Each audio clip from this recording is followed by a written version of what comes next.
আমার চ্যানেলে তোমাদের আরো একবার স্বাগত জানাই। তোমরা ব্লগের নাম আর টাইটেল দেখে বুঝেই গেছো যে আজকে কি নিয়ে ব্লগ করতে চলেছি। কালকে যেহেতু বার্থডে, তাই স্কিনকে ভালোভাবে প্যাম্পার তো করতেই হবে। প্রথমে আমি মুখটা ফেস ওয়াশ দিয়ে ক্লিন করে নিয়েছি। এরপর আমি ইউজ করব এই সিড মাস্কটা। এটা আমি জুডিও থেকে কিনেছি।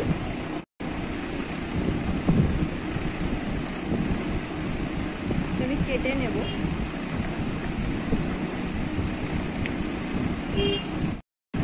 এই সিড মাস্কটা আমি প্রথমে ফ্রিজে রেখে দিয়েছিলাম, তারপর আমি এটা ইউজ করছি। তাতে বেশি ভালোভাবে স্কিনটা হাইড্রেট হয়। এই সিড মাস্কটা আমি 10 মিনিট মতো রেখে দেব। সিড মাস্কটা আমার 15 মিনিট মতো হয়ে গেছে। এবার আমি এটাকে রিমুভ করে দেবো।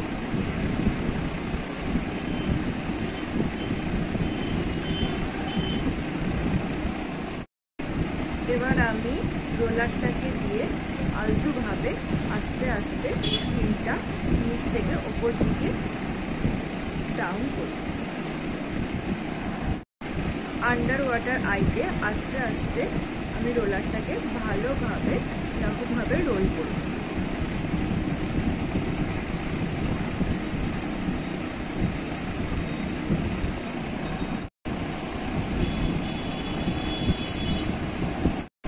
আন্ডার লিপ লোলিতেও ভালোভাবে রোলারটাকে ইউজ করব।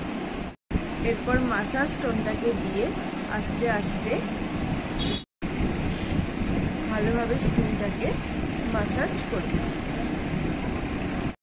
এতে স্কিনে কোনো রিঙ্কেলস পড়বে না।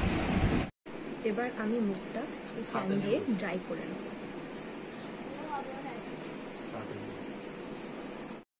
এবার আমি ইউজ করব এই লিপ স্কার্ফটা। এটা আমি জুডিও থেকে কিনেছিলাম।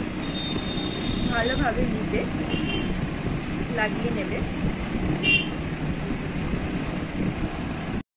তারপর স্ক্রাবারটাকে দিয়ে ভালোভাবে লিপটাকে রাব করে নেব। এরপর আমি ইউজ করব জুডিওরই লিপ বাম।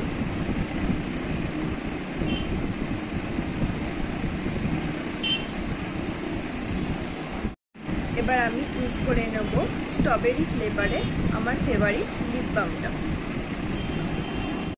দেখো স্কিনটা আমার কতটা হাইড্রেট লাগছে। আমার ব্লগটা ভালো লাগলে প্লিজ একটা লাইক করে দিও। আমার আরো ভিডিও দেখতে হলে চ্যানেলটাকে সাবস্ক্রাইব করে দিও। পাশে যে বেল আইকনটি আছে ওটা ক্লিক করে রেখো। যখনই আমি ভিডিও আপলোড করব তখনই তোমরা নোটিফিকেশন পেয়ে যাবে। এখনের মতো সবাইকে টাটা, গুড নাইট। তোমরা খুব ভালো থেকো।